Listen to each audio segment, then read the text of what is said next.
expected value, variance and standard deviation. When we worked with discrete uniform distributions, the expected value was calculated using the expectation of x is the sum over all values of x for which the probability is non-zero of x multiplied by the probability that the random variable takes the value x.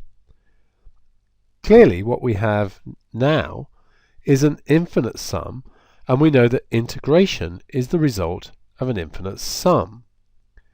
So the analogue for a continuous distribution is that the expectation of x is the integral from a to b, where a and b is the non-zero domain of our function, of x multiplied by the probability function p of x.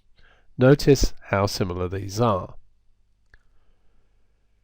If the PDF is piecewise, as in examples 4 and 5 of the last section, then this integral is done piecewise, as we will see in some of the examples to follow. The variance can be calculated using var x is the expectation of x squared, take away the expectation of x all squared. We've seen this used in an earlier section, just as with a discrete distribution. In this case, the expectation of x squared is just the integral from a to b of x squared times the probability function.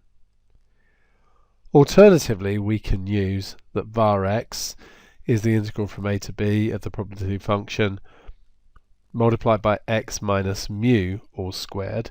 It's much easier to use this form than it is to use that one, but you can see that this actually fits with the definition of variance.